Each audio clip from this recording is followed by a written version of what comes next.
Waar die wilgers velig spruit, doringboom sy skadu sprei, soos ons groei in kundigheid, mag U ons lei.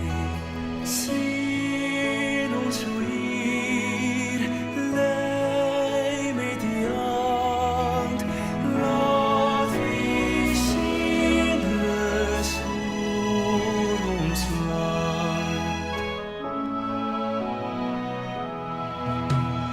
Three strong streams united flow, Africa stands proud and tall. As we learn, we trust, we know God is in control. Bless us, O Lord, guide us with grace. May North-West be blessed always. Bless us, O Lord, sien ons lief. Oris Jehovah sen morena, sien ons, bless us, O Lord.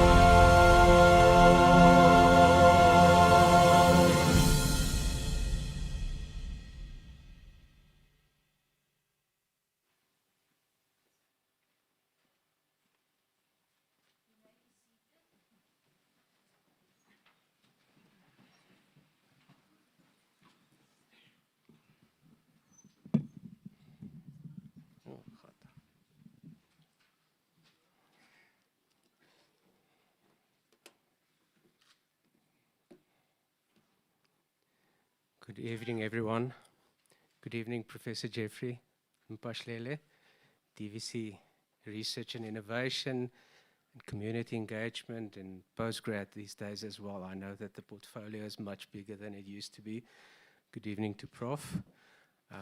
Good evening to Professor Fo, our special guest of honor, Mrs. Fo, the family, the boys, welcome. Special word of welcome to you as well. Invited guests, very welcome. FMC members, very welcome. And then to staff members as well of the Faculty of Law, thank you for attending.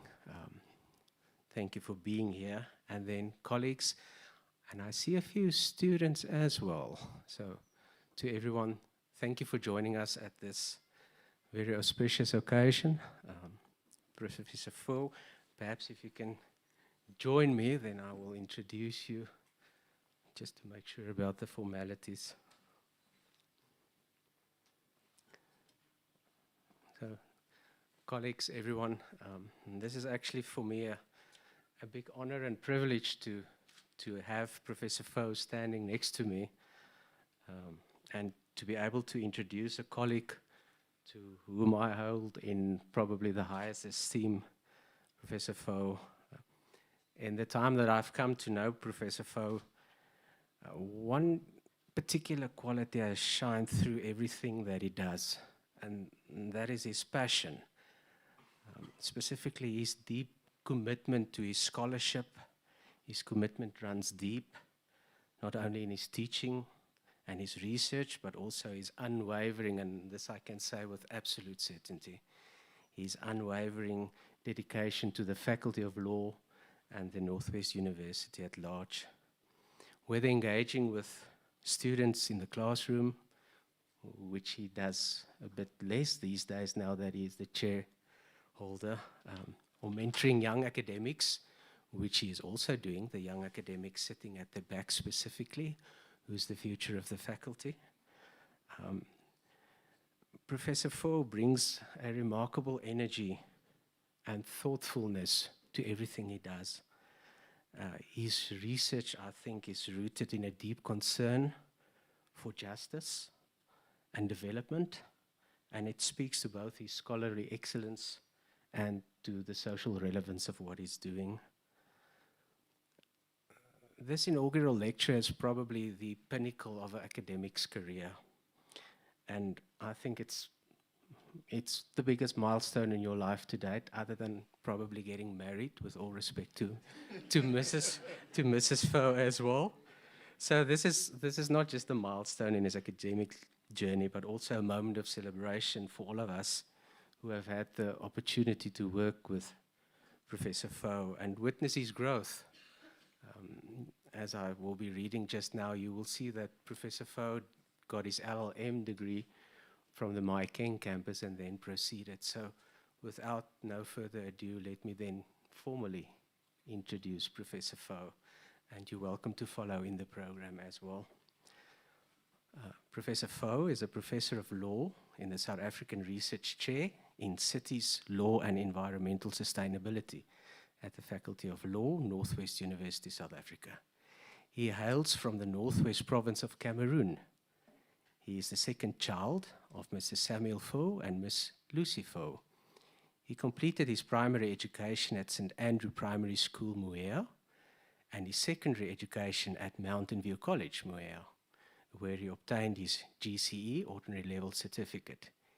He completed high school at the Cameroon College of Arts and Science, Kumba, where he obtained his GCE Advanced Level Certificate in 1998. He obtained his Bachelor of Law, second class upper division from the University of Buea in 2002. And then in 2009, he obtained his Master of Laws from the NWU, from the Mahikeng Campus. And in May 2014, he obtained his Doctorates of Law from the North-West University Potchefstroom with an unconditional pass. And for those of us who's gone through the process knows that this is a very high acclaim to get the unconditional pass. That means 3 ones for those who don't know. Oliver Foe is a recipient of, in 2014, he was a postdoc fellow at the Faculty of Law, and in 2015, he was appointed as a senior lecturer at the Faculty of Law, University of Free State. Luckily for us, it's not in there, but luckily for us, he returned to the North-West University Potchefstroom campus as a senior lecturer on 1 January 2016.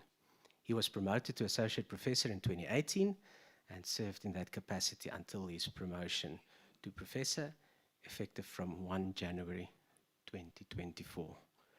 I'm assuming that the Clare's responsibilities is the reason why we're seeing him tonight only. Professor Foe is a recipient of several fellowships, including the World Academy of Science Cooperation Visit Fellowship for scientists from Sub-Saharan Africa, the Humboldt Talent Travel Award, the Dart Scholarship, the Georg Foster Research Fellowship for experienced researchers from the Alexander von Humboldt Foundation.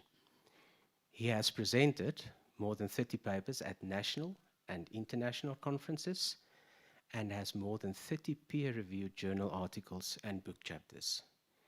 He has successfully supervised 12 LLMs and 6 PhD students.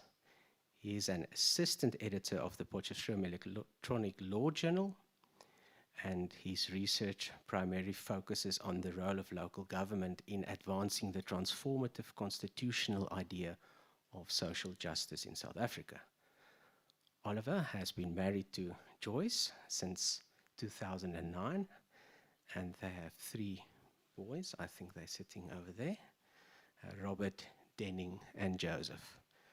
Professor Foe, we're looking forward to your inaugural lecture with the title, The Elusive Pursuit of the Transformative Constitutional Mandate of Social Justice by South African Cities. Professor Foe.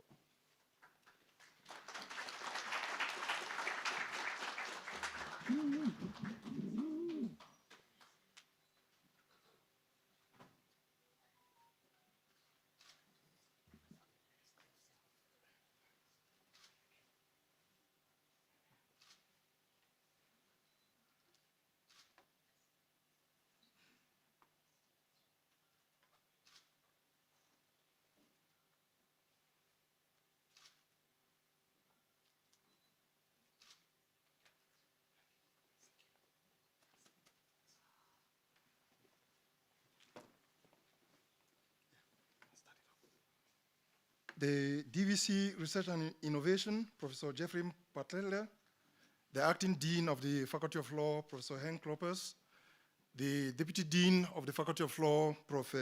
Michel Bernard, esteemed colleagues, dear guests, family and friends. It is an honor for me to stand here tonight to deliver my inaugural lecture. And for those of you who are systematic in approach, I have provided an outline of my lecture, which you can be able to follow as I present.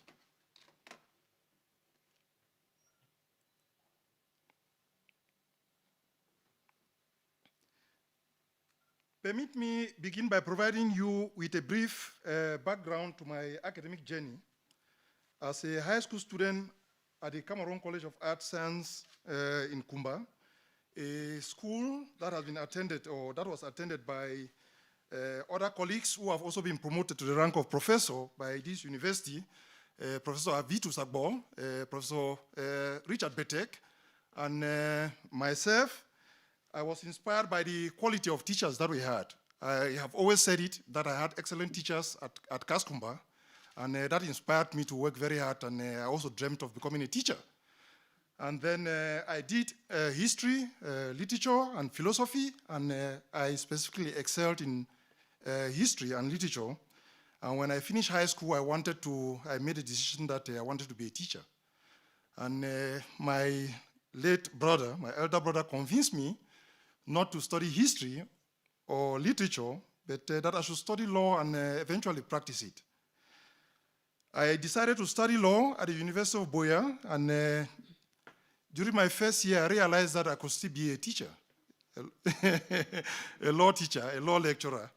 And during the second year, I realized that, okay, it's possible to become a law professor. And that's a dream that I nurtured. And I remember sharing it with my peers who were not very optimistic about it.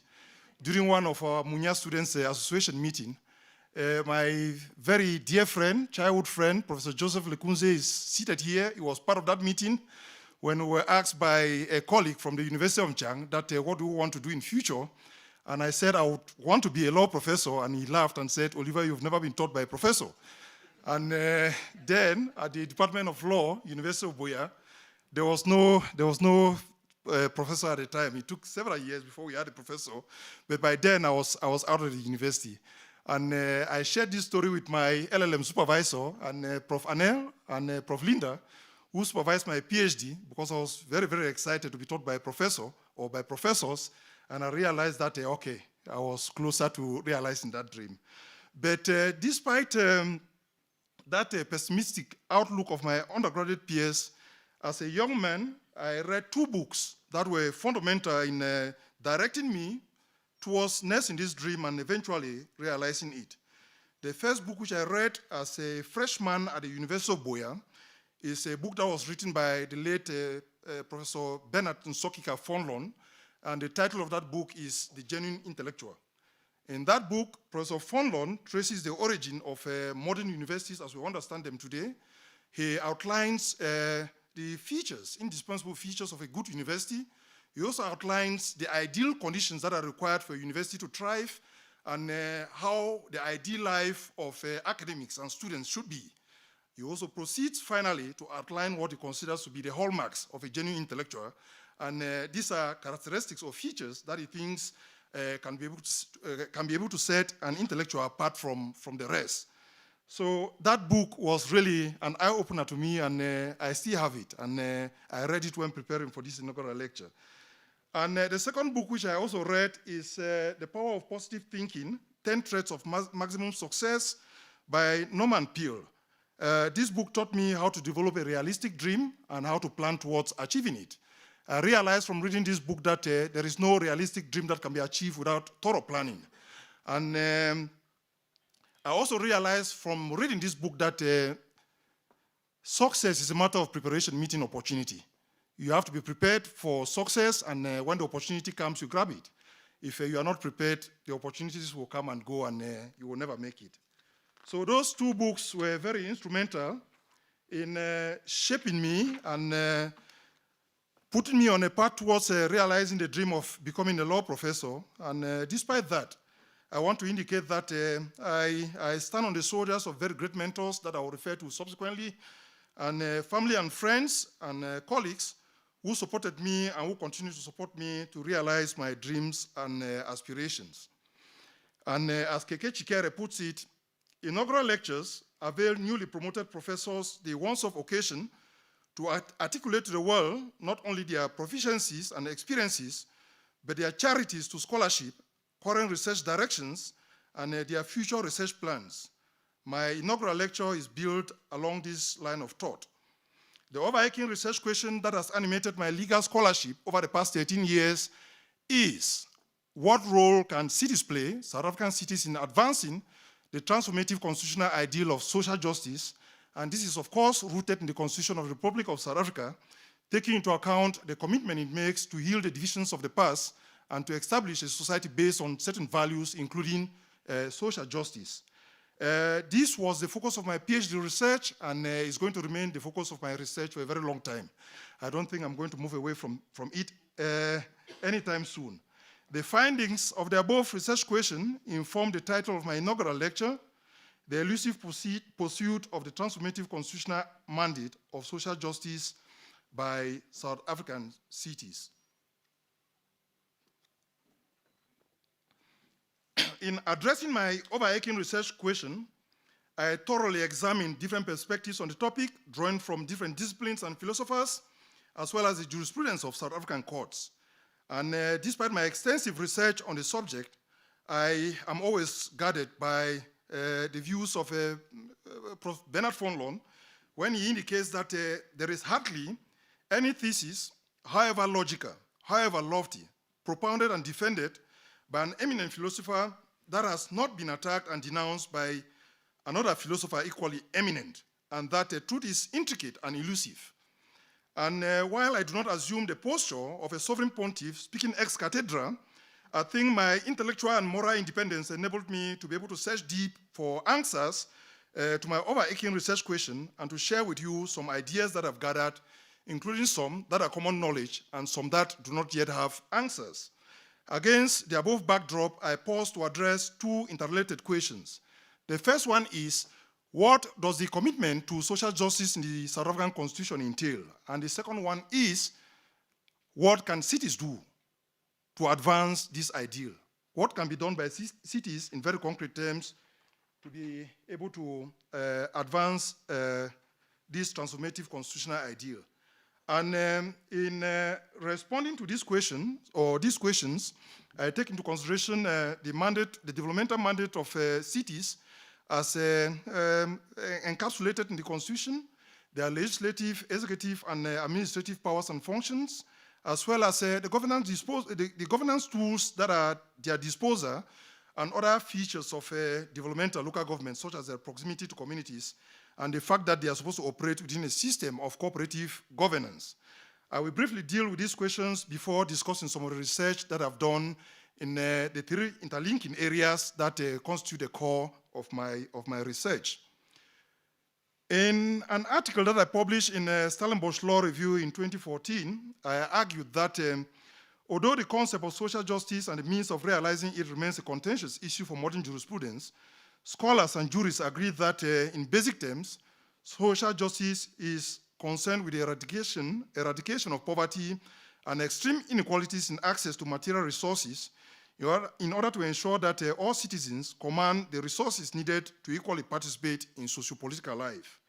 And you can see from that definition that the core focus of any commitment to advance social justice is the elimination of poverty. It's a very big issue in South Africa, which is rooted in the historical context of the country. It's also rooted in the high levels of unemployment and the inadequate provision, or I could say, inadequate provision of access to social services. And the World Bank currently estimates that about 63% of South Africans live in poverty, depending on the matrix that we use to measure poverty. But the situation is really dire. And why I did not want to engage into the polemics of what the ID matrix is, I decided to share with you the description of poverty in the South African context by Collins Bundy, which I found very, very compelling. He describes poverty as a material want, as shabbiness, as squalor, as clothes that are worn beyond repair, shoes that are literally shoes that are down at heel, bedding that is stained and worn thin, furniture and fittings that sigh with exhaustion. And he says poverty is housing without the basic amenities, comfort or security that home is supposed to afford. Urban poverty is space so cramped that privacy is impossible, and shacks that leak when it rains, swelter in summer and freeze in winter, candles and paraffin heaters and the fire hazards that these represent. He also continues to indicate that poverty is the infection that is caused when the hookworm parasite burrows into the intestine of a child, or any one of the other diseases transmitted by contaminated water or by contact with human feces. Poverty is malnutrition, which is acute in children, and it's not just limited to the pangs of hunger when food is short at home. That is what poverty really is. And he proceeds to describe the impact of poverty, which I think it's also important in the context of any study on poverty. He indicates that poverty prompts desperate measures, and that acute shortage can turn people into scavengers, it can turn them into beggars, it can turn them into thieves, and that being deprived of goods or leisure or security means that when alcohol or other drugs are available, those living in poverty can abuse them ferociously. And he indicates that poverty creates stress, and that stress triggers violence, and that in the South African context, poverty makes domestic violence, especially against women, more frequent and severe, and that extreme poverty forces individuals and entire communities into the dystopic state of nature that was envisaged by Thomas Hobbes. Basically, he argues that life is short in poverty, and all the other negative things that you can think of, which impacts on the ability of the poor to be able to live for long. He indicates that poverty diminishes people, it takes away their dignity and their autonomy to be able to do things on their own. And I always say there's no dignity in poverty. There's very little dignity in poverty. And it pushes the poor to the fringes of society. Their needs are often ignored and marginalized, and their human worth is discounted. He indicates poverty is a chronicle of suffering. It's a life of suffering. That is what poverty is all about. It's about survival. That is what our Constitution seeks to address. That's what the commitment of social justice seeks to address. And one thing which does not indicate very clearly in is the extract, which has also been pointed out by a lot of scholars, is that where there is extreme poverty, you can expect that a legal order can be overthrown. And that has happened in other countries. The French Revolution was caused, among other things, by simply the increase in the price of bread. And other revolutions in Africa, especially in Northern Africa, have been caused by poverty. And that is what a lot of people have warned, that if we don't address the situation, we don't push the advancement of social justice, we may get to a doomsday scenario where the more than 40% youth that are unemployed decide to rise up against the government and take it out of power and establish a regime which the thing will be able to attend to their needs. Having explained what the commitment to social justice is and what it seeks to address in the South African context, I want to briefly talk about what is required to be able to advance social justice from the part of cities, also taking into consideration the fact that they operate within a system of cooperative governance. And I forgot to indicate this at the very beginning, that I use cities, municipalities, and local government interchangeably because they carry the same connotation in the South African context. So based on the sources that I read and based on your reading, you can probably come up with more benchmarks. But these are the 10 that I identified, and I've indicated that they are non-exhaustive. And that is why I indicated also upfront that I was not speaking like a pontiff who presumably knows everything. I don't know everything, even though I've done a lot of work on this topic. The first benchmark which I picked up from all the sources I read is that for us to be able to significantly advance social justice, we must implement policies that redistribute resources, especially from those that have a lot, from the rich to the poor. And that already takes place in the context of our municipalities in the form of municipal indigent policies, where those that earn below 3,000 rand a month are able to get certain free levels of water, electricity, and waste removal services. And the social grants that are paid by national government will fall under this category, as well as social housing programs that are implemented by municipalities.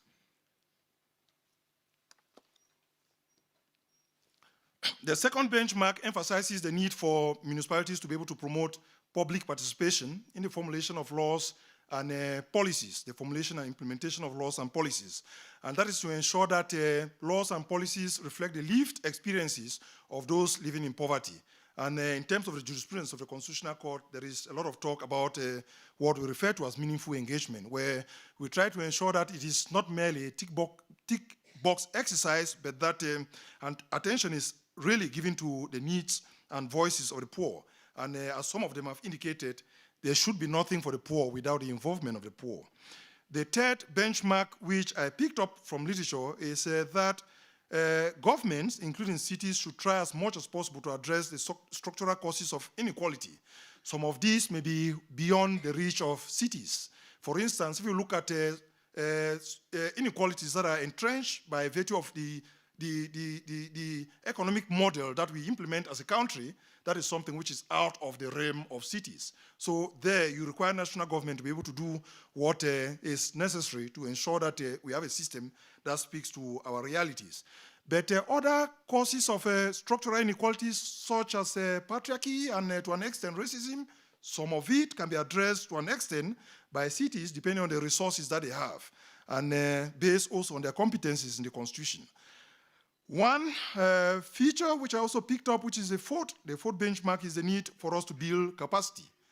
We have to build capacity so that the poor can extricate themselves out of poverty. The Constitutional Court has indicated that the main role of government should be to create an enabling environment for us to be able to do things for ourselves and only assist those who cannot do things for themselves after the playing field has been leveled. So that is an important thing, and it's also important in terms of some of the educational programs that we offer. I always crack jokes with some of my in-laws that I don't see any reason why you should go to Vuselela and study public administration when you can do that in the university and get a degree. I think we have to conscientize our people that you go to Vuselela and learn plumbing, electrical engineering, and things that can give you practical skills that can lift you out of poverty, because some of those programs that are pursued there will just put them in the unemployment situation for a very long time. Basically, they are just wasting government's money, having a nice time, and then not much will come from some of the training that they received there. And the fifth benchmark emphasizes the need for us to ensure that cities guarantee, protect, and fulfill human rights. And this speaks to Chapter 2 of the Constitution, which is our Bill of Rights. So by simply giving effect to their human rights obligations in the Constitution, cities contribute towards advancing social justice. The sixth benchmark talks about the need to promote sustainable development. This is very broad. But in the context of my discussion, the emphasis is on the need to promote intergenerational and intergenerational equity in local development efforts. And then the seventh, which I picked up from a reading of Nancy Fraser's multidimensional theory on justice, is the need to address the stigma that is usually linked to welfare policies. She establishes that many a times poor people are hesitant to go take up free basic services or social assistance programs that are offered to them by government because they are afraid of being insulted and called names. You are lazy, you cannot work, you are making a lot of babies, and so on and so forth. So she indicates that for such policies to be effective, we must also deal with the stigma that comes with being a recipient of state welfare programs. And that is a point which she alone emphasizes. And then the eighth benchmark emphasizes the need for us to avoid the privatization of basic municipal services, basic services across the board. These include water, electricity, and that is because literature, especially in Latin America and Europe, shows that the privatization of services such as water has not been to the benefit of citizens, especially those living in poverty. companies that have won such contracts have enriched themselves at the detriment of citizens, and not even leading to a significant improvement of the infrastructure.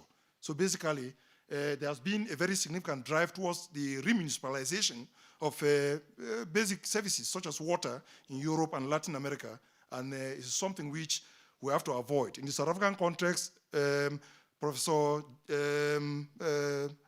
Jackie Dugat and Patrick Bond have written a lot about this. You can read a bit about this if you are interested. And then the 9th benchmark emphasizes the need to share responsibility between all spheres of government, because you can see that some of these things cannot really be done alone by our cities. It requires collaborative effort, taking into consideration the areas of competence of the different spheres of government and even branches of government. One of my PhD students wrote a thesis where she focused on what the 3 branches of government can do. And I don't need to venture into the details of that. The last benchmark emphasizes the need for us to promote group solidarity to ensure that there is cohesion in cities, in our cities.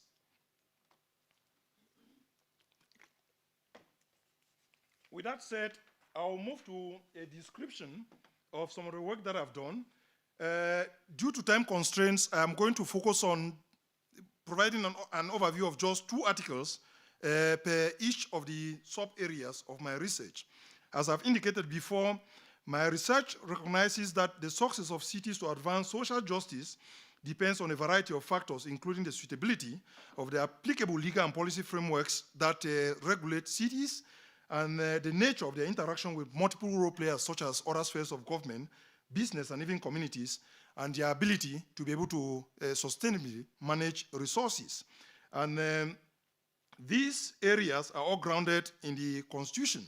In terms of the first area of research, the substantive local government law aspect, I have a number of publications which I have displayed there for your attention, and most of them were single-authored, but I also co-authored a few with colleagues at the faculty, younger colleagues, established colleagues, and even my PhD promoter. So one of the first articles that I published in this area of law in 2013 from my PhD thesis, titled Constitutional Basis for the Enforcement of Executive Policies that Give Effect to Socioeconomic Rights, addressed an issue which was a source of confusion to South African courts and even legal juries.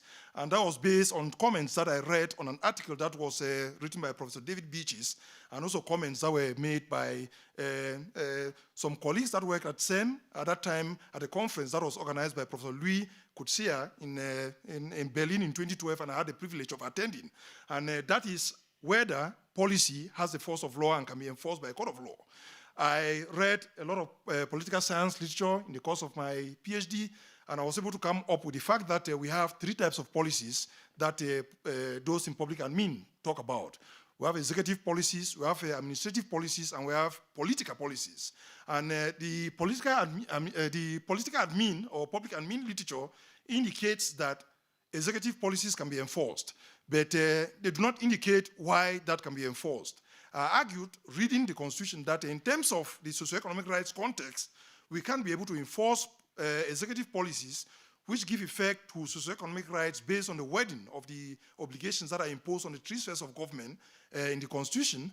And I argued that where, for instance, the minister adopts a policy, or even a municipality adopts an indigent policy, which is not yet passed as a bylaw or as legislation, but which seeks expressly to create entitlements for the poor, and which the minister or municipality intends to be binding, that should be binding because of the way the obligations in the Constitution are worded. And I used examples, including the policies that were challenged in the famous Mazibuko case to illustrate that the Constitutional Court has in fact been able to enforce policies. And I also indicated that at times this power is expressly conferred on ministers at the national level by legislation.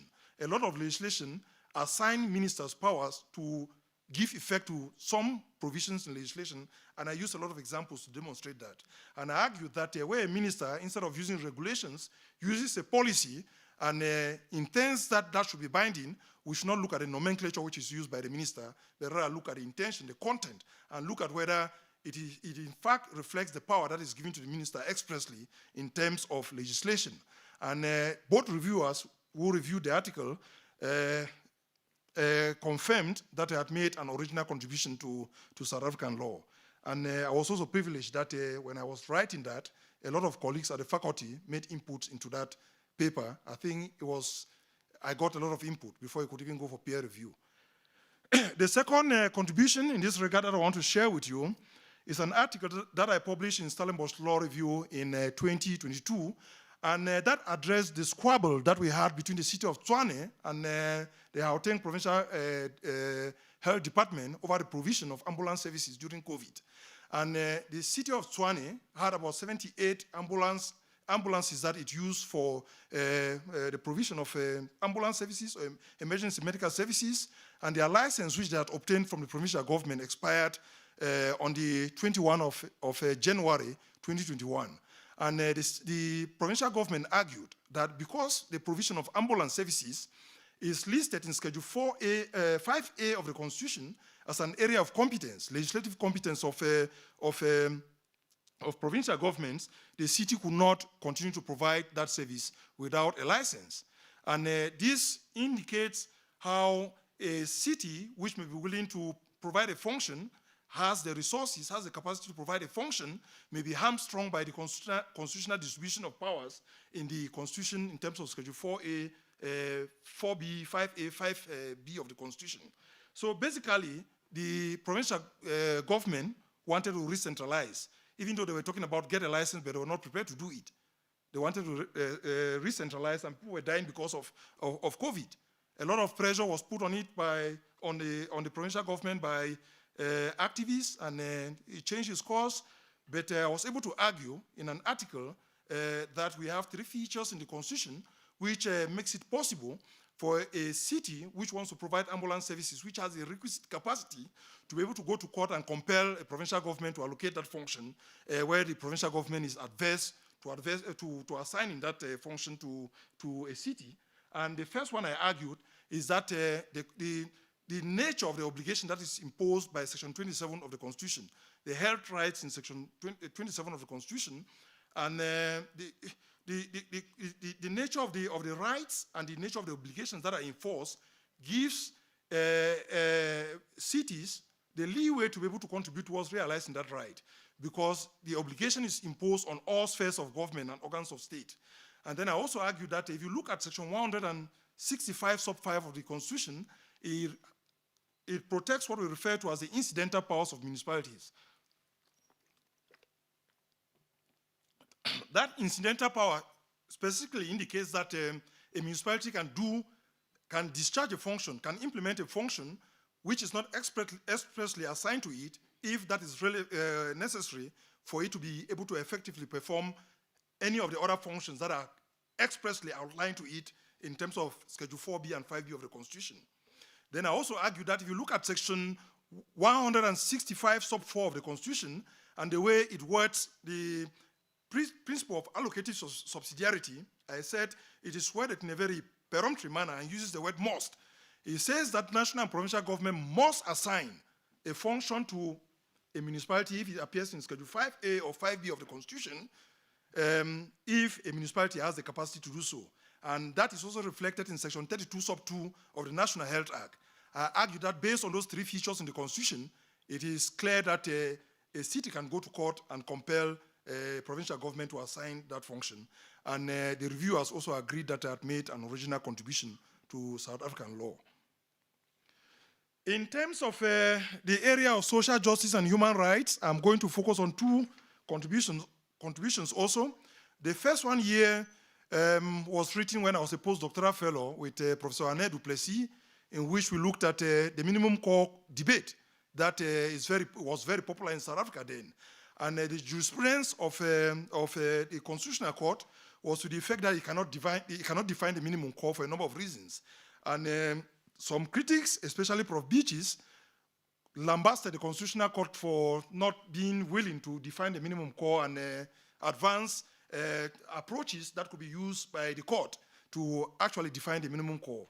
And Prof. Anel and I talked with her and said, no, I think that the minimum core content of some rights can be defined at the local government level, at municipal level, especially quantifiable socioeconomic rights. For instance, the right of access to water. The minimum core content of the right of access to water can be different in Johannesburg and Kuruman. And we argued that based on certain features of developmental local government, including the powers and functions of municipalities and their proximity to communities, it is better and municipalities are ideally suited to be able to define the minimum content of some socioeconomic rights. And we drew from the jurisprudence of the German Constitutional Court in a famous case, the Hartz case, to illustrate that the German Constitutional Court has already been able to calibrate social benefits to differ across jurisdictions in Germany based on the actual cost of living across boundaries. So that was a major factor that supported, or one of the weapons that we had in fashioning our argument. And that article is significant. It has generated debate beyond South Africa. It's been cited in Japan, in the UK, and other countries. So I think that that is an important contribution which we made. And then the second article that I wrote here was based on noises that were made by the then mayor of the city of Johannesburg, Herman Mashaba, which is also relevant to what we are doing now. And he had announced in 2017 that he intended to exclude all foreigners, whether legal or illegal in the country, from receiving municipal indigene, from benefiting from municipal indigene policies, or even being eligible for housing that is offered by the city of Johannesburg. And that sentiment was also strongly echoed by people like Minister Aaron Mosweledi, who was then the Minister of Health, and even the late Zulu King. And I knew that was wrong in terms of our law. So I decided to write an article on it, in which I drew from international human rights law, I drew from African human rights law, and South African human rights law, especially the course of judgment that was delivered, that was written by Justice Yvonne Mokoro, to indicate that the blanket exclusion of foreigners from receiving these services is a violation of the principle of non-discrimination that is protected in South African law as well as international and African regional law. And that article, before it was published, I presented the findings at a workshop that was organized by the South African Local Government Association in Durban, and it was well received, and they called me up for an interview with SAFM, and I presented the findings of this research there, and this research is still relevant in the context of noises that are made by organizations such as Operations Dudula. In relation to my third area of research, I'm going to briefly talk about the first and the third publication that I have here. In 2019, I published a book chapter in Routledge in which I reminded readers and cities across the globe that adequate funding and good financial management, that are imperative for cities to be able to realize the vision in Sustainable Development Goal 11. And I indicated that good financial governance is a must. Without it, even those who generate sufficient revenue will not be able to do anything. A lot of that money is lost. And I was able to show how the principles of good financial governance are protected in international and African regional instruments. And then I was able to use the South African situation as a case study to illustrate that our legal framework accommodates the core principles of good financial governance, and that despite this, we have complexities in relation to the implementation of this, and that corruption remains a big hurdle to the realization or the implementation of this framework, and that if this was not addressed, it was very likely that we will not make any significant progress in achieving the many ideals that are outlined in Sustainable Development Goal 11. In the second contribution, which I co-authored with my colleague in Germany and Deborah Soto in Brazil, we analyzed climate-related mitigation and adaptation efforts in the building sector of 3 cities: Cape Town in South Africa, Hamburg in Germany, and Sao Paulo in Brazil, looking at national laws, provincial or state laws, and local laws and policies, at the extent to which they enable cities to be able to take action to respond to climate change in the building sector. And we made several findings and recommendations, which I don't want to reproduce here for want of time. But 4 of the reviewers that reviewed this contribution agreed that we had made an original contribution to law. And one of them predicted that this particular publication will be replicated across different jurisdictions. And we are waiting to see, but I think I know a PhD student already who is trying to do something similar to what we did. So that is it in relation to the research that I've done. I could not venture into all of it for want of time, but like Hank indicated earlier, I'm very passionate about that, and I'm always happy to talk about that. Permit me to briefly talk to you about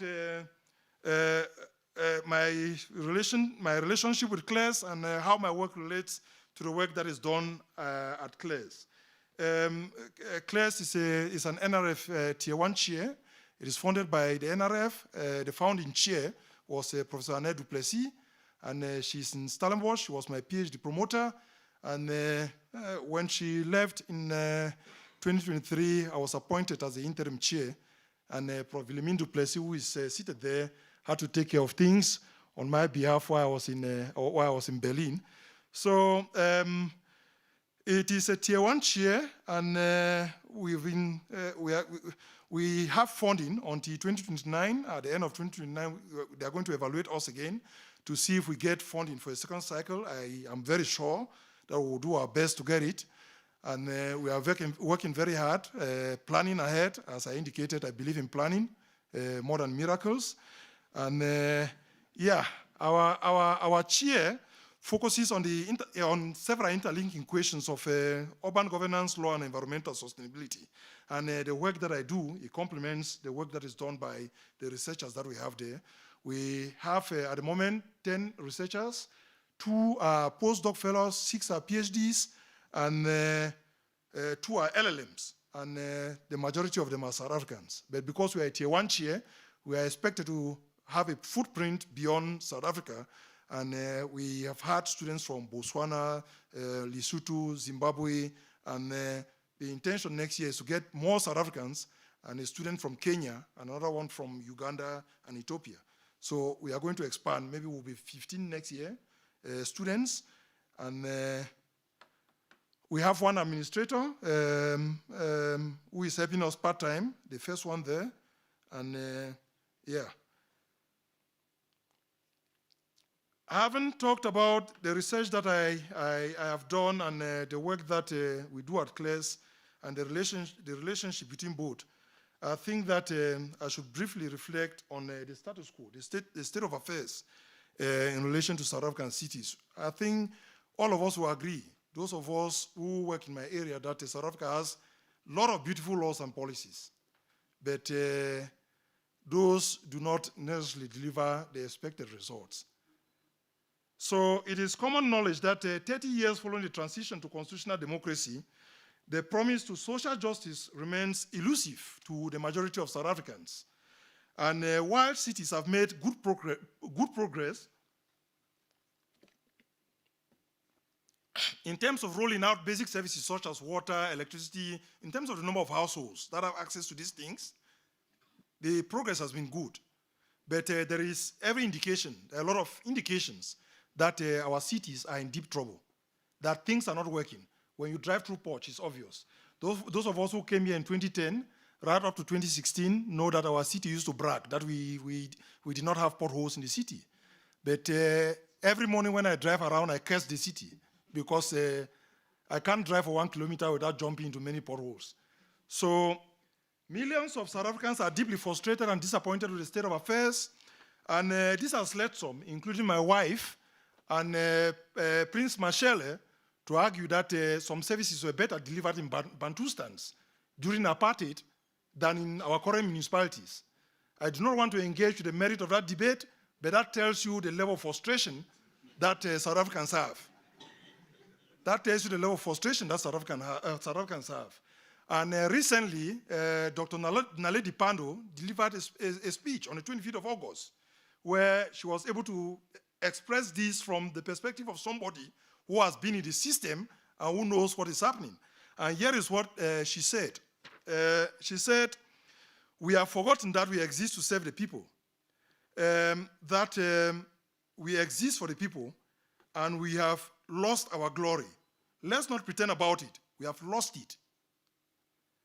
The people are looking at us with disdain. The people are looking at us with horror and shame.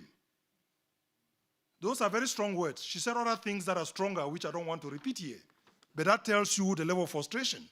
And a lot of government reports, academic literature, even the recent report from the Auditor General confirms things that are common knowledge. That there is failing service delivery, and that there is poor financial management, weak institutional capacity, wide-scale corruption, insufficient accountability, political instability in a lot of our municipalities, and that about 65% of our municipalities, 165 out of about 257, are under serious financial distress.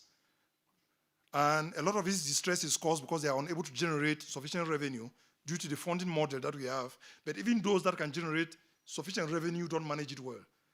Some of it is looted, and we know of some of our former mayors who engage in what Professor Patrice Lumumba has described as primitive accumulation, stealing money from a municipality and buying 11 fancy cars that are probably gathering dust there or have probably been repossessed. That is a type of backwardness which our leaders display. One person stealing money and buying 11 cars. What do you do with 11 cars? So until we are able to address some of these problems, the pursuit of social justice will remain elusive for the majority of South Africans. And problems or other trends like the decaying infrastructure that we have and the impacts of climate change further compound the service delivery challenges that our municipalities are facing. I used to talk a lot about corruption in my lectures from 2017. I could see the direction of the country, and I would tell my students that if you don't stop this, you don't stand up against this, you are going to move towards the direction where other countries in West Africa have gone to, like Cameroon, where I come from. And I remember, one of them came to me and said after one of the lectures, that you are so hard on corruption. Don't you know the Premier's daughter is in class? I said, no, I'm just doing my work as a lecturer, drawing your attention to some of the problems that we have, which we need to urgently address, without which we are in peril. While the judiciary has played a very valuable role in advancing city-level accountability, judicial minimalism also creates uncertainties in municipal governance. For example, although the courts have established that cities have a legal duty to go to court and set aside unlawful procurement contracts, there are still questions that need to be answered, which the courts have not provided sufficient guidance on. For instance, in the context of cities, where does the responsibility ultimately lie? Is it with the municipal council or is it with the municipal manager as the chief accounting officer? If you say it lies with the municipal manager, can the municipal manager be able to do it without a budget that is approved by a council for litigation? We know litigation involves money, and in terms of our procurement laws, you can only spend what you budgeted on. So if a council is unwilling to act, can a city manager proceed? Apart from that, our courts have also indicated, especially following the recent SASA case that we had, that where a company makes excessive profit from an illegal contract, you can be able to go to court and undo that contract and recoup some of the money, that some of the profit that was made. But the court does not say what percentage of profit you can recoup. And how do you determine? A municipality has to basically prove that the profit that was made by that company was excessive, and that some of it should be paid back to a municipality, but what percentage? That is a question which our courts have not addressed. And in the context of the SASA case, they said go to National Treasury and try and work it out to see what is reasonable to be refunded in the context of that. So those are some of the questions that we still have to grapple with, which we have raised in one of our contributions that is under review with SA Public Law, with one of my former students, who wrote a dissertation, LLM dissertation on this topic. Calls on national and provincial governments to intervene and support municipalities to rescue the dire state of affairs has led to insignificant action with minimal impact on the lived reality of South Africans. And the much talked about, touted district development model. You hear a lot of noise about district development model, has not yielded much positive result. And I argue that the district development model is going to fail, like many of the programs that have been implemented over the past 20 years to address the challenges that our cities face. And I also argue that if the district development model was a panacea, we should probably redraw our municipal boundaries to correspond with those of our district municipalities and our metros. Then we'll drastically drop from 257 municipalities maybe to less than 100. It's a fancy concept. The president likes talking about it. He is always very good in terms of speeches, better than a lot of us, but I don't think that anything will come of it. So I argue that it's important for us to build capacity in local government and ensure that there is accountability for mismanagement so that we can be able to make progress. Without building capacity and without ethical leadership, it is but certain that we are in big trouble for a long run. In terms of the way forward, I always get reminded by Professor Fonlon that a genuine intellectual must be a humanist. He must contribute towards solving the problems. Don't only talk about the problems that are there. What are you going to do to help solve the problem? So I think that the first thing I will do is to continue to expand knowledge in this area of research. I have several articles that are almost finalized, some of them alone, some of them with my postdoctoral fellows, and some of them with my former students, LLM students. And I'm also busy with a number of book projects. The first one is a book project that we started in 2023, but a lot of things happened and we could not finish. We've received about 70% of the chapters. They have been language and style edited. We are waiting for about 30% of the other chapters, and then we hope by the end of this year or early next year that book will be published. And then there is another one that we started this year, which of which I'm the lead editor. That will be edited by myself and my colleague from Wits University, Dr. Ashunkem Jean-Claude and Dr. Wendy Muzangaza. We already received and approved more than 20 abstracts from authors in different universities across Africa, including many young colleagues in our faculty. And it's going to be a groundbreaking contribution because it's the first book of its type in Africa, and we hope that we'll finalize it and have it published next year. In terms of my own personal monograph, which took me to Berlin, I started working on it. There is a draft chapter that I have to write in January when the students are not here, and then put everything together and start editing. When I went there, I had a lot of confidence that I was going to finish it within that period of time. And that is also because the book chapter that I referred to, the 2019 publication, was actually the foundation of my von Humboldt project. But life happened. I became chair, and I had to do some work remotely, and there were other things, supervising students. The PhDs takes a lot of reading, and the LLMs. But I always find solace in what Prof. Beach told me, that Oliver, our book on human rights and business, took us 5 years for us to publish. So I'm still within a reasonable time frame to finish that one. And I think that I'm going to continue to build capacity, to contribute towards building capacity at the local government level. I'll identify topics that are pertinent and provide training for free with my team at CLES. And we'll also continue to build capacity in terms of the number of students that will graduate at the master's and PhD level.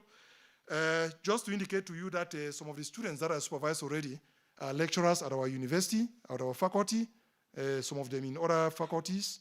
The first PhD student that I graduated as sole promoter is a lecturer, Dr. Liberty Masakesa, at the African University in Zimbabwe. And in our faculty, the one I co-supervise with Prof. Dr. Nontlantla Ngobo is also a lecturer.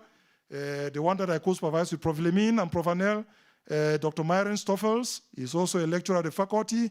And then Mr. Krisdan, who is going to finish his PhD, I think this November, who've read his draft, is very good. He's also a member of staff at our faculty. And Dr. Susan Mosdell is the principal legal advisor, Energy and Climate Change Director of the City of Cape Town. I co-supervise her with Prof. Annette Duplessis.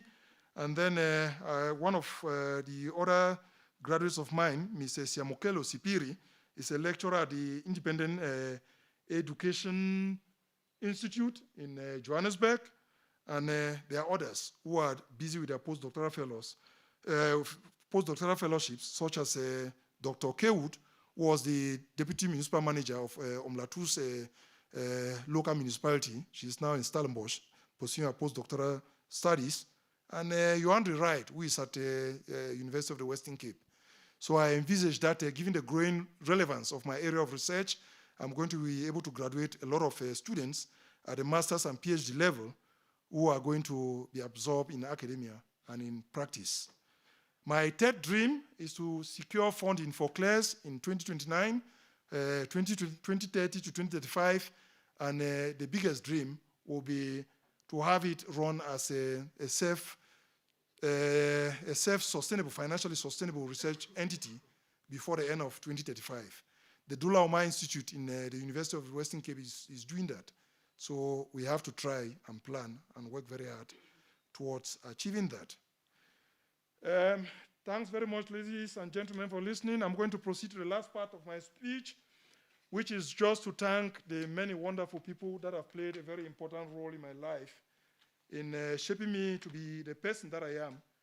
And I'm going to begin with my mentors.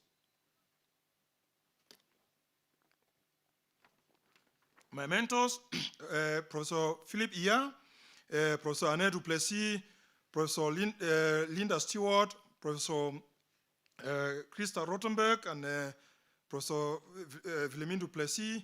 They played a very important role in molding me in South Africa and gave me a lot of opportunities that I plan to do same for my own students. I remember Prof. Louis, I did not put his picture here, he also played a very important role. He took me to Berlin for the first time in 2012, and Annette subsequently took me to Berlin and introduced me to the von Humboldt Fellowship, and I got excited and planned for it for 5 years and got it. So I am looking forward to introducing other of my graduates, of my students, to such opportunities, and I hope that they'll be able to grab the bull by its horns. I must also thank Prof. Helmut Aust of Freie University in Berlin. He has supported me a lot, writing a lot of motivation letters for the university to give me money there, and other foundations, and he's always willing to host me, and he's a fantastic host. And I hope that our students will also be able to benefit from the support which Prof. Helmut has provided to me over the years, including some of our colleagues who may want to work in the area of local government law. I want to especially thank my lovely wife for her support throughout the years. She was there when things were difficult, and she always took very good care of the house. I always said that she holds the fort during my many research visits. Her humility, her patience, and love are truly remarkable. I want to thank you for all the support that you've provided me, and I decided to make the occasion memorable for them. You can see my kids are wearing ties for the first time in their lives. So my boys are wearing suits. Robert said he wants to be a professor, but I doubt if he will be a law professor because his mathematics is extremely good. So thanks for the love, Robert, Denning, and Joseph, and for always checking on me at times at the behest of your mother during my many sojourns abroad. I want to thank a lot of my friends who visited me in Berlin, especially during the cold days, and who were able to cheer me and lift my spirit. A lot of them are here in the hall. I had several visitors in Berlin. The only one who visited me in Berlin, who is not here, is Professor Annette Duplessis, and she indicated to me why she was unable to join us today, but she's online and listening. Thanks very much, Annelle. I enjoyed the coffee we had together and the chats we had in Berlin. It's always nice catching up with you, and I look forward to seeing you soon. I must also thank my friends in Berlin who made my stay very comfortable, taking me to local shabins where I enjoyed Cameroonian food. And I drank nice German beers. Eugene and Kenneth, I thank you very much for your support. And Eugene, who traveled all the way from Berlin to come support me. Where's Eugene? Thanks very much. I appreciate your support, Eugene. Last but not the least, I want to thank all my friends and colleagues who have traveled from other universities, far and near, to celebrate with me tonight. You are many of you, and I cannot list all your names.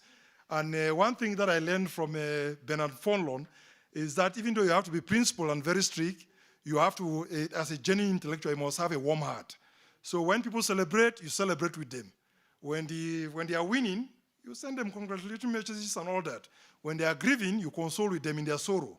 And that's how I've ended up with many friends. I used to joke with my friend Balula, Andre, that I have too many friends that even if Jesus comes to Potch, I don't think I am prepared to have him as a friend again.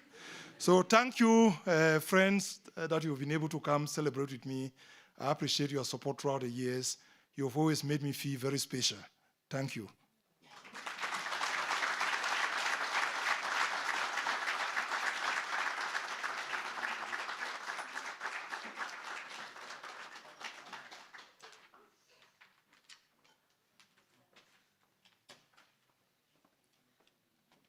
I did not acknowledge the Von Humboldt Foundation. I'm obliged to do so for the generous sponsorship which I enjoyed for almost 2 years. It was nice being hosted by the Alexander von Humboldt Foundation. I had the opportunity to take pictures with the President of the Federal Republic of Germany. Here he is, the old man there.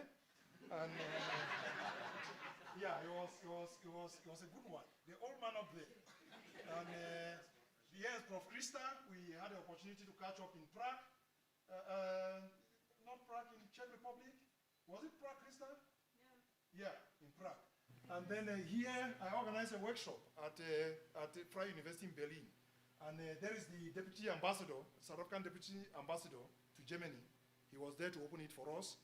And I was able to bring in 3 colleagues from Saga. I paid for their visit with the generous support I got from the Alexander von Humboldt Foundation. One of my students, Lungi, was also there, Kewood, and Prof. Avitus was also there as one of the guests. So I want to acknowledge their generous sponsorship. Thank you.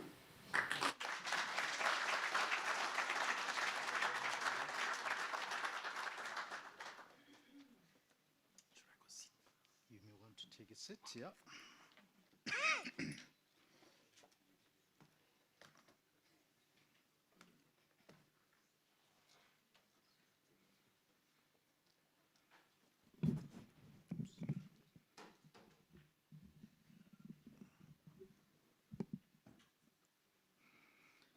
Well, I hope you can hear me at the back. Yeah, what is insightful lecture. The son of North-West from Cameroon, who decided to settle in North-West in South Africa. Well done. So to our guest of honor, Professor Oliver Fu, the esteemed collective body of the Faculty of Law, led by the Acting Executive Dean, Prof. Henk Kloppers, also recognizing the collective leadership of the faculty, the Deputy Dean, directors, and staff members, distinguished guests, the family and friends of Prof. Oliver, ladies and gentlemen, good evening, goeienaand, dumelang.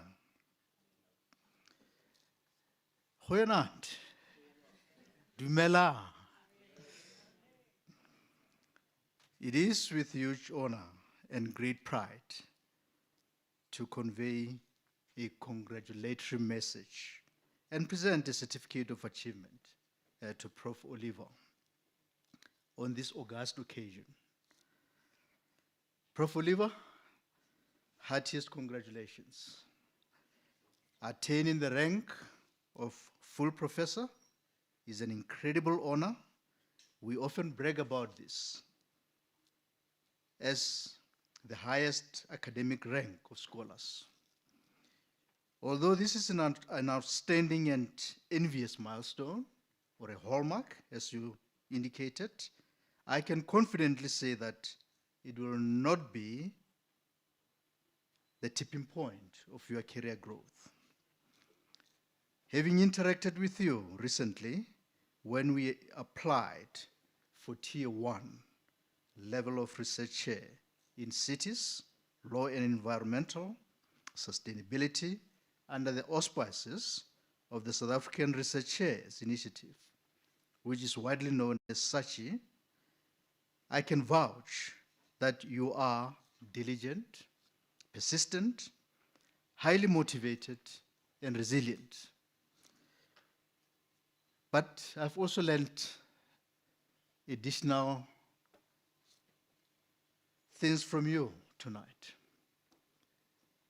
Additional attributes. I can say that you are highly, highly energetic person. The way you delivered this lecture is amazing. I didn't see you dropping the tone of your speech. I didn't hear that at all. I'm sure all of us can agree. So you pitched it very high from the start to the end. But you ended the lecture in a nice way, because I thought, this man is so serious. But, you know, I could get a sense of humor that you also have. May you continue to prosper in the years to come for what you are doing as an academic. And I can tell you, and tell all the students who are in the room today, that they are in safe hands, because you really talk with facts. It's not just the talk or the lecture that is meant to entertain us. You can substantiate it with facts. I was quite pleasantly surprised listening to you and critiquing the South African politics, critiquing, you know, the South African government. I thought, this is what we are missing in South Africa. And when it's coming from people like you, the legal background, clearly it says a lot. May you also continue to empower those who seek wisdom from you, be it North-West University staff or students, or even the community. After all, professors have to distinguish themselves in teaching, research, community engagement activities, and leadership skills. The lecture attests that you have made a significant difference in society by adding value in the lives of people, contributing to the economic workforce, and changing the socioeconomic status and well-being of many, but for good. It is my pleasure to welcome you to the professorial ranks, which we believe is the distinguished league of university most senior academics. Of course, the rank comes with prestige and lots of opportunities. As a lawyer, you are already a trusted and influential person. But I don't want to think about the combination of a lawyer and a professor. The colleague can attest to that. It also comes with huge responsibility and humility. But I leave it to you as a professional to see how you juggle with this. This achievement is only possible with the support of many, as you mentioned, especially colleagues and community of scholars who supported you. It is always a privilege to celebrate an event like this one in the company of your family and friends, and I'm glad that this room is actually full of your family and friends. Their presence just elevates this to another level. It makes this occasion sweeter and memorable, as you indicated. I would therefore like to take this moment to acknowledge the presence of your kith and kin and thank them for their unconditional support and love to you for all these toiling years you had to endure. I know that the support means the world to you, as you shared with us, but it is equally important for your family and friends to know that we, as the North-West University, benefited immensely from your scholarly contributions throughout your academic journey. The benefits were not elusive at all, as your lecture topic indicated. In closing, I would like to express my sincere gratitude for your invaluable service to our university, for going an extra mile for our students, and the positive impact your work of your work to the field of expertise and the wider community. It gives me a great pleasure, Prof. Oliver, to invite you back on the stage to receive a certificate of appreciation from North-West University. And this is in recognition of the sterling service and achievements to this incredible institution.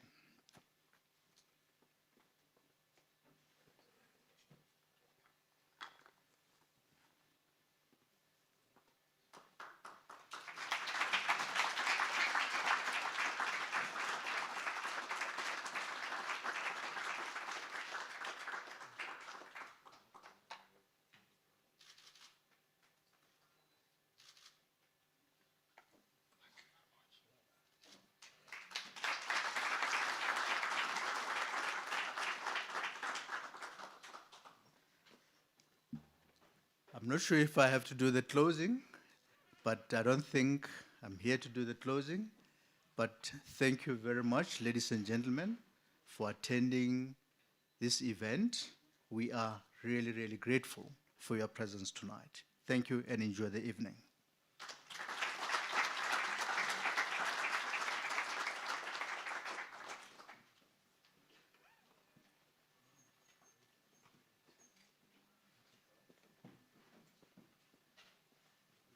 Thank you, Professor Jeffrey, and congratulations again to Oliver.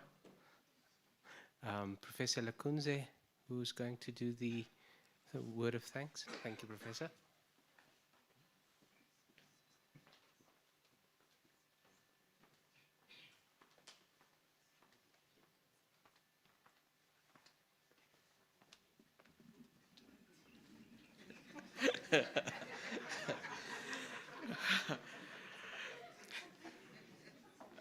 Good evening, ladies and gentlemen. I can see it's fun that the MC or Master of Ceremony has to reduce the length of the microphone so that it can fit with my height. And this reminds me of the time when we grew up together in our small farming community called Muea, myself and Prof. Oliver and Ju today. As children, we were very close, though we were very, very close friends. And I remember that wherever you see me, you will have to see Prof. Oliver. And many people used to call us Mr.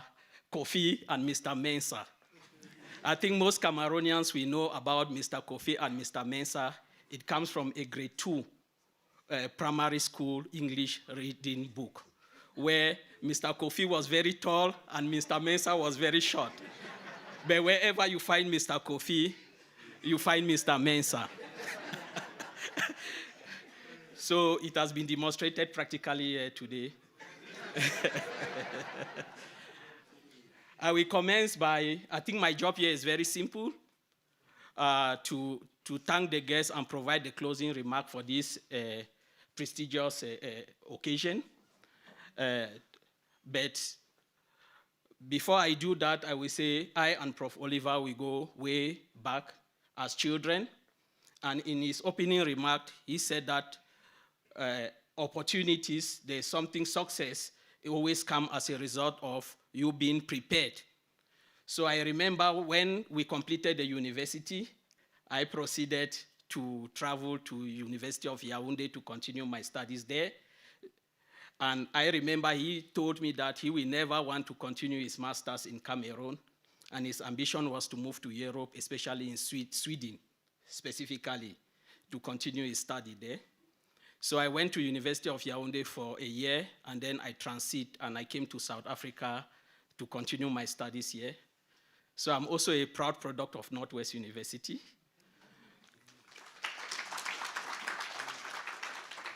So in 2005, when I registered because I registered for my undergraduate degrees in agricultural economics, I started all over again with a second degree.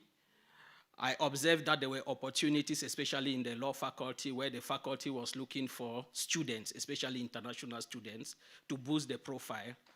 And I remember I sent word to my best friend to say, Oliver, there's opportunity here in South Africa. I found opportunity, and I wish you come over to take upon this particular opportunity.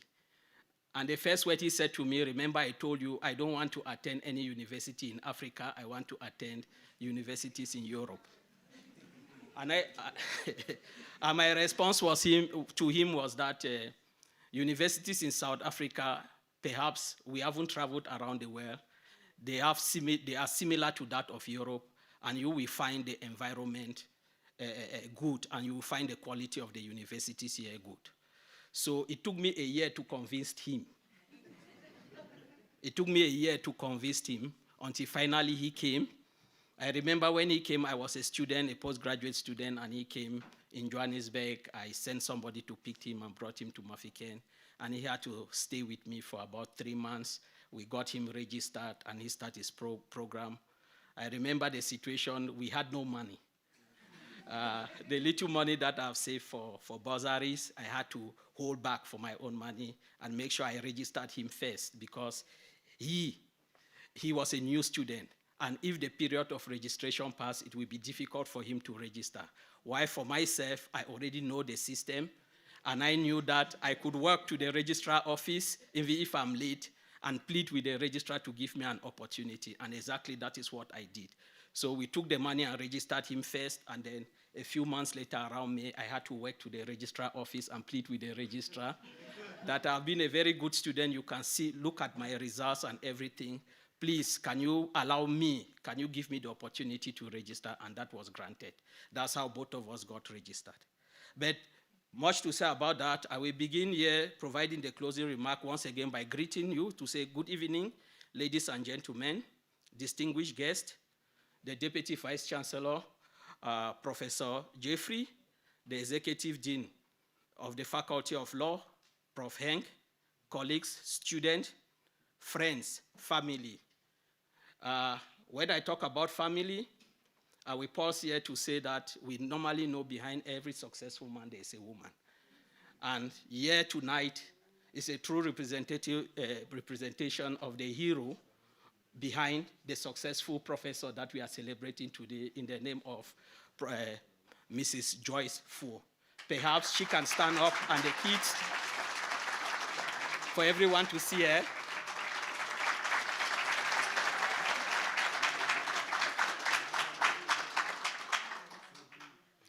Thank you for loving my brother, my bosom friend, and thank you for loving Cameroon. Thank you. Furthermore, family members present here today are not the least the Cameroonian communities from across South Africa, Potchefstroom and Mahikeng present here today. For those who doesn't know me, I'm Professor Joseph Nembo Lekunze. I'm also an associate professor attached to the North-West University Business School here in Potchefstroom. I think it is no coincidence that my childhood friend, brother and countryman, Prof. Oliver, asked me to present the closing remark for such a big occasion in his life, where he celebrates a once-in-a-lifetime achievement, where many have only dared to dream, but have fallen short of this kind of achievement. As we celebrate his achievement, we want us to observe a minute of silence to the fallen heroes of the families specifically to his father who passed away recently, and his elder brother who we lost many years ago. But I remember him staying with him during our undergraduate studies in Cameroon.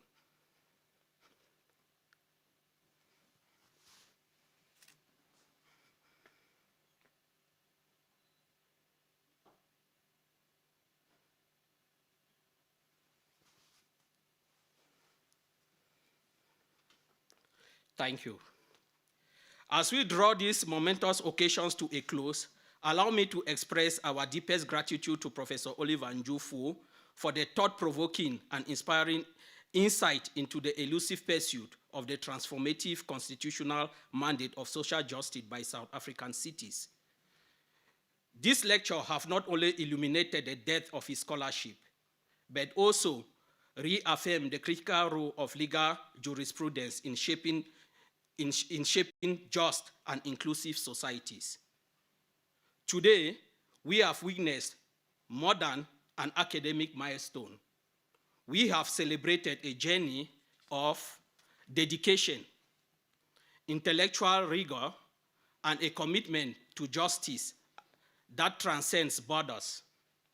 Prof's work, rooted in both local relevance and global resonance, exemplify the values we uphold at North-West University.